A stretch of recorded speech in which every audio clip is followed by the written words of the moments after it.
Ready? What's up, guys? What's up, Kamaru? I've got to say that is quite an outfit. Thank you, thank you. So what's fight nights like this like, where, you know, usually you guys are sometimes on the same card, but this time you're going to be watching on for Rose and Justin. What's this fight night like for you? Very nerve-wracking, because at the end of the day, I can't control anything that's going on inside that octagon. So, yeah, definitely very nerve-wracking, but these guys are prepared. These guys and gals have prepared. They're both special athletes in different rights. So, you know, I'm not worried, but I'm worried. Yeah. You also had some fun training with Michael Chandler. I saw some of your Imanari rolls. Are you starting to bring those into your repertoire? Like, who in here doesn't think I could do an Imanari roll if I wanted to? Yeah, I can do.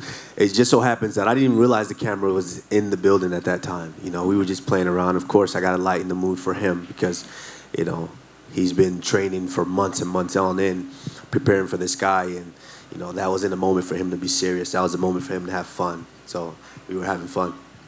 Let's talk about you now. How is the hand? The hand is doing a little better. Saw the doctor this week.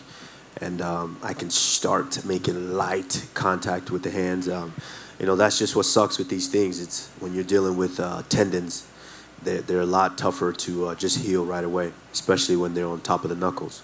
Do you have any sort of timeline for a full recovery? I can't. I don't want to. You know, I hate being wrong. You know, so I don't want to throw a time on it. But you know, just rest assured, I want to be in there as soon as possible. So, but presumably by the end of the year at least, right? Absolutely. Absolutely. What did you make of the recent Hamza Gilbert Burns fight? I'd love to get your take on it. It was a good fight. You know, I think, you know, a couple of things here and there on both sides. I think, you know, one of those guys might have got that finish, but, you know, it just goes to show that anybody's beatable. Anybody's beatable. You know, Gilbert went out there and he did what he had to do. Gilbert's a warrior. He's a warrior. I've known that for a long, long time, and I'm glad that he got the opportunity to show the world that, you know, he's not done. Because, you know, it was a lot of disrespect going into that fight. You know, they kind of wrote Gilbert off and were treating him like he's a second-hand citizen. You know, it's just there. Well, Gilbert went in there and he showed that he's a true warrior and he belongs at the top of the division. Is that one of those fights where even though he lost, he still... Well, I'll let you guys think about that, of course. Obviously, Leon is supposedly next for you, but when you see someone like Hamza on the come up, does that excite you as a champion because there's a lot of hype around this guy? That means more money in your pocket. Do you look at him like that, or do you just look at him as a competitor that you're going to have to fight? I mean, he's a competitor. Each and every one of these guys in the divisions are competitors, and so I take him as competitors. I take him that serious. But you know, as far as putting anything extra on anybody just to try to give him a boost, I don't really care about. You know, Gilbert Burns was just as tough of a fighter as Kobe Covington, just as tough as Jorge Masvidal. So, you know, I don't really try to put anything extra on these guys. You know, of course, I love the extra zeros on the check if you know, they bring that much eyeballs. But at the end of the day, they're just competitors, and I see no face. You just mentioned Jorge and Colby there. I'm curious what you think about their little... No, I was a little disappointed in that. You know, I expressed my disappointment via Twitter. I was disappointed in what they did, but at the end of the day, that's how life goes. You know, you say certain things that push certain buttons, certain guys react a certain way, and we saw the result of that.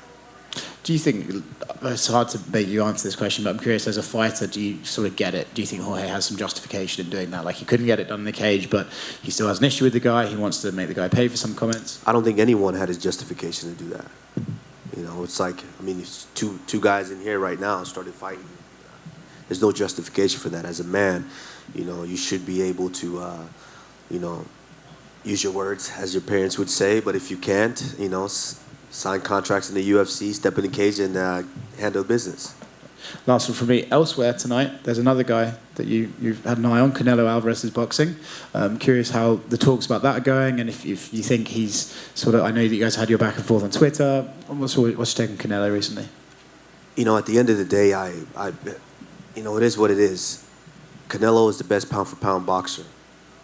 I am the best pound-for-pound mixed martial artist. I'm the best pound-for-pound fighter on the planet. And so I was courageous enough to want to challenge myself in that way. And he's not. And the only thing that he could say is payday. let's be honest. He fights me, it's the biggest payday of his career. I fight him, probably the biggest payday of my career because it's something that's never been done before. So make no mistake about that. Yes, it's a payday for both guys. But at the end of the day, I'm courageous enough to step in there and do your sport because you're not man enough to step over here and do this sport. And so it is what it is. Like I said it, you know, mano y mano, you lock us both in the room, I'll let you guys decide who drags the other guy's dead body out of that room. Speaking of payday, Conor McGregor says he'd like to fight you upon his return. That would obviously be a nice payday for you. All I have to say is payday. All right. Were you surprised that Canelo responded to you on Twitter? He seems to be No. one that doesn't really react to when people call him. I mean, we're similar guys in our respect. You know, we respect what we do. We respect each other. But got to the point where, you know, I wanted a challenge. I wanted a different challenge. And so that's why I voiced it. I never once disrespected him. Never once said anything about his family or anything about that. No, that's not who I am, and that's not who he is. So, you know, I think it got to the point where he realized that if enough people ask you about it, which means enough people are curious about it, then you address it, and he did. I guess, were you surprised that, like, you guys are obviously competitors, so he knows who you are, but that all started with him responding to Ali. So were you surprised that he even responded to him at first? I'm not surprised. I'm not surprised. And that's the thing about Ali. Ali's going to, you know, voice whatever he feels or whatever he thinks, and there's nothing wrong with that. You know, if he wanted to ignore it, he could have ignored it. But he said something back, and so, you know, was I disrespectful when I said anything? I said, no, let's all relax, you know. I know you said you were, like, disappointed in the Jorge Masvidal and Covington thing, and you reacted to Gilbert, but those two seem to be kind of matchmaking. Like, they want to fight each other, Gilbert and Jorge. So what do you think of a matchup between those two? I think it's a phenomenal matchup. I think, phenomenal matchup. And with where Gilbert Burns is right now, I think Gilbert Burns can go out there and, you know, he's already proven that he belongs at the top of the division. So I think that would be another good fight for him. All right, Kamaru over here. Charles Oliveira missed weight yesterday, and, you know, as a result, he's being stripped of the title. I know that's not your weight class, but what are your 2 cents on that? It's tough. It's a tough thing to do. But when you're at the top of this, you have to be that professional. You have to know how to get up there, and you have to know how to because at the end of the day, that's the biggest fight before the actual fight. And, you know, any wrong calculations, you're in this situation. And as a champion, you can't afford to do that. You have to be on every moment. So, you know, it is what it is. But at the end of the day, Justin Gaethje still gets his wish. He goes out there and executes. He becomes, the lightweight champion of the world. And that's the goal. And that's what, we're here for. What did it mean for you to be featured on GQ? You know, like, you're one of the best-dressed fighters, if not the best-dressed fighter on the roster. So what did that mean for you? It means a tremendous amount. Like I said, we work each and every day for everything that we get. And so to be recognized in that way means a lot. But, I aim the flame each and every time I come out here. So as you guys can see. And one last one for you. If an actor had to play Kamaru Usman in a movie, what actor would that be? I don't know. To be honest, I don't know. I would have to say, of course, he's a lot older than me. I would have to say probably Jamie Foxx. It's probably that would be the wise choice. But of course, he's older than me. Great casting. Yeah. I like Idris Elba in that role, but That too. My man, that too. what's up, Kamaru? You are a UFC champion. You're a global superstar, but you're also #1 pound for pound, not boxer, but #1 pound for pound fighter in the world. So when you see your name next to that #1 pound for pound, what are the emotions and thoughts that go through your head? Really nothing. I don't really think about it. Just like I didn't think about when I was 6-1, 7-1, or 8-1. I don't think about it. Once you do the right things and you prepare the right way, those accolades start to rack up. And so it's surreal to me. Like in my house, I just brought my belt I found it in the closet, in the guest room. And it's surreal to me when you kind of start putting them up. There's a lot of different awards up there, but they mean nothing to me. As long as I'm the one putting in the work, that's the journey.